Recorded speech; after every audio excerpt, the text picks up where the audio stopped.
Prezados alunos, vamos lá a mais uma etapa no nosso estudo dos impostos. Fato gerador não vinculado, não atrelado à atividade estatal, não é isso? Então, nos impostos não há um caráter de contraprestação. Já vimos impostos privativos da União, os impostos privativos dos estados e do Distrito Federal, e agora vamos avançar no estudo dos impostos dos municípios e do Distrito Federal. Municípios e Distrito Federal, artigo 156 da Constituição e artigo 147 da Constituição. Artigo 156 e artigo 147. No artigo 147 do texto constitucional, já vou começar por aí, hein? Que é aquela competência, quem se lembra do nome? Cumulativa ou múltipla, muito bem. É a competência cumulativa ou múltipla do Distrito Federal, no sentido de que ele pode legislar sobre os impostos dos estados e também sobre os impostos dos municípios. Tranquilo demais isso. Por quê? Porque o DF não é dividido em municípios. Então, a Câmara do Distrito Federal, ela tem competência para tratar dos impostos tipicamente estaduais, ICMS, ITCD, IPVA, e sobre os impostos municipais que estudaremos agora, tá? IPTU, ISS, ITBI, enfim. Isso tem uma repercussão, inclusive, muito grande lá no controle de constitucionalidade, não é? Quando o Distrito Federal legisla sobre matéria tipicamente estadual, porque é passível de ADI, esta lei, ação direta de inconstitucionalidade, e quando ele legisla sobre matéria tipicamente municipal, esta lei municipal só pode ser questionada em controle concentrado no Supremo por ADPF, tá? Então, o Distrito Federal acumula a competência estadual e municipal. Bacana. Quais são, então, os impostos que podem ser criados, instituídos pelos municípios e pelo Distrito Federal? Vamos a eles. Me acompanhem no artigo 156. Abre a Constituição, acorda, fica esperto, vai no artigo 156 para mim. Vem cá. Imposto sobre a propriedade predial e territorial urbana, o chamado IPTU. Vamos conversar agora sobre o IPTU. Não realiza fato gerador do IPTU quem é apenas possuidor do imóvel. Por que, Luciana? Porque isso só não realiza fato gerador quem é apenas possuidor. Por quê? Você está com a Constituição aberta? Você está me acompanhando? Espero que sim, hein? Porque eu estou ligada aqui em você. Então, se você observar o artigo 156 da Constituição, ele dá competência, inciso 1º, ele dá competência aos municípios e ao Distrito Federal para instituir imposto sobre a propriedade, grifa para mim, propriedade predial e territorial urbana. Então, quem tem a mera posse, por exemplo, em virtude de um contrato de locação ou um contrato de comodato, não pratica fato gerador do IPTU. Agora, o possuidor que atua com ânimos domini, aquele que está adquirindo por uso campeão, segundo o STJ, aí sim, ele pode ser tributado, ele pratica fato gerador. Agora, quem tem a mera posse em virtude de contrato, se assumiu o dever de pagar, assumiu esse dever de pagar em virtude do contrato. Cláusula entre as partes, inoponível ao fisco. Para o fisco interessa quem está previsto na lei tributária. E na lei tributária, quem pratica fato gerador é o proprietário. Ok? Então, primeira questão aí sobre IPTU. Agora, outra questão. O IPTU é um imposto que incide sobre a propriedade, beleza. Mas a propriedade predial e territorial, atenção, urbana. Quem é que define a zona urbana do município? A lei do município. A lei municipal define o que é zona urbana. Ou qual é a zona urbana naquele município, para fins de incidência, inclusive, do IPTU. Agora, o Código Tributário Nacional estabelece parâmetros. Quem se lembra da função do CTN? E aí? Me digam, o CTN atua aqui como lei complementar de norma geral, não é assim? Então, no artigo 32 do Código Tributário Nacional, nós vamos ter alguns parâmetros para que uma zona seja definida como urbana em lei municipal. Essa zona tem que contar com pelo menos 2 dos melhoramentos seguintes: meio-fio ou calçamento com canalização de água pluvial, abastecimento de água, sistema de esgoto sanitário, rede de iluminação pública, escola primária ou posto de saúde a uma distância máxima de 3 quilômetros.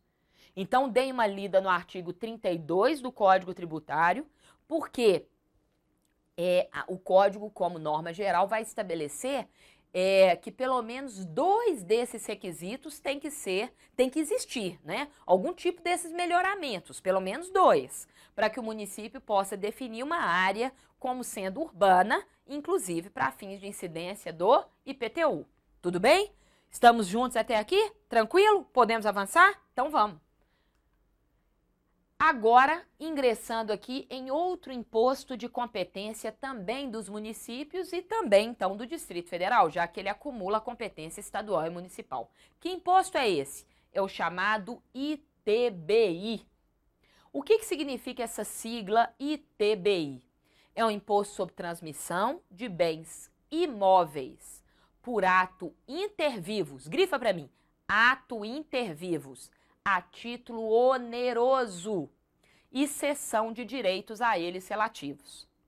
Então, olhem a diferença entre o ITBI, que é o imposto dos municípios e do DF, e aquele outro imposto dos estados e do Distrito Federal que se chama ITCD. No ITBI, a incidência se dá nas operações por ato intervivos, a título oneroso de bens imóveis e cessão de direitos a eles relativos.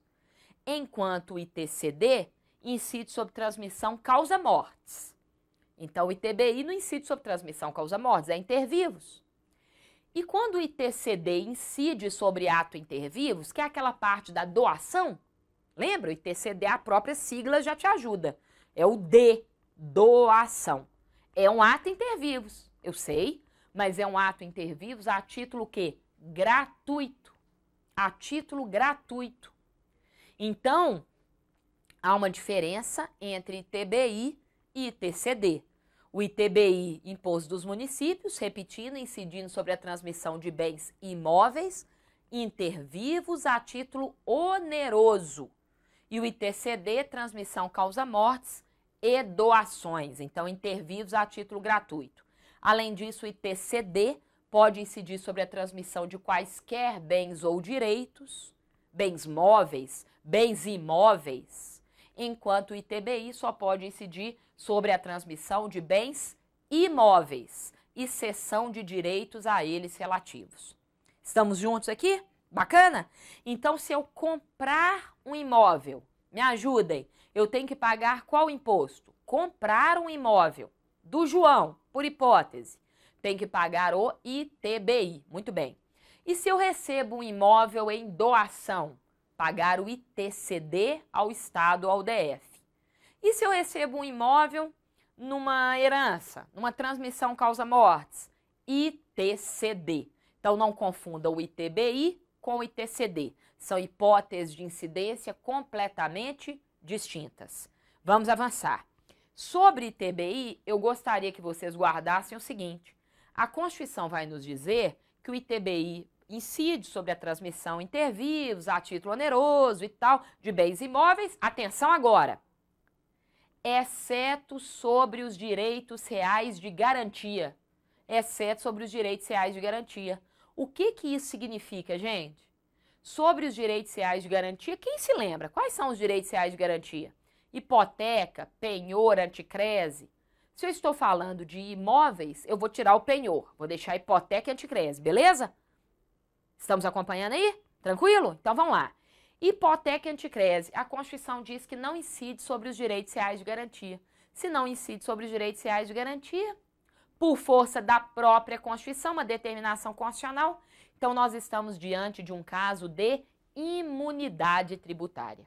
Então há uma previsão de imunidade no caso da transmissão de direitos reais de garantia, ok?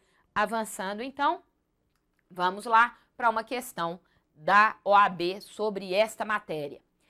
Simprônio dos Santos é proprietário de um sítio de recreio, um local destinado ao lazer na área de expansão urbana, na região serrana de Paraíso do Alto. A área dotada, grifem aí para mim, de rede de abastecimento de água, rede de iluminação pública e esgotamento mantidas pelo município, embora não existam próximos nem escolas nem hospitais públicos. Nesse caso, o Simprônio deve pagar o seguinte imposto. O que vocês me dizem? Qual imposto? Eles têm um sítio de recreio, utilizado lá para o seu lazer, bacana, mas na área de expansão urbana. E essa área de expansão urbana tem alguns melhoramentos. Tem energia elétrica, não é assim? Rede de iluminação pública, esgotamento, rede de abastecimento de água. Não tem escola nem hospital, mas tem aí abastecimento de água, iluminação e esgotamento. Então, nós temos, pelo menos nesse caso aqui, nós temos no mínimo 2 requisitos dentre aqueles exigidos no artigo 32 do Código Tributário, para que o município eleja essa área como área urbana e assim Simprônio dos Santos tem que pagar qual imposto? Vamos lá? O IPTU, por ser área de expansão urbana dotada de melhoramentos. Maravilha, tem que pagar o IPTU por ser área de expansão urbana dotada de pelo menos 2 daqueles melhoramentos descritos no artigo 32 do Código Tributário. Não tem que pagar, então, o ITR, simplesmente por ser sítio de recreio não significa que é uma área rural, nem o IPTU por ser sítio mais explorado para fins empresariais, nem falou disso, aliás, é área de lazer, e o que nos interessa aqui é a questão dos melhoramentos na área de expansão urbana, e o ITR por não haver escola ou hospital. Tá certo, não tem escola nem hospital, mas tem outros melhoramentos descritos no Código Tributário. Por isso ele tem que pagar o IPTU. Vamos conferir? Gabarito. Letra A. Beleza. Encerramos assim as questões aí sobre IPTU e ITBI, impostos do município e do Distrito Federal. Aguardo vocês, estudem, por favor. A gente se vê em breve. Tchauzinho.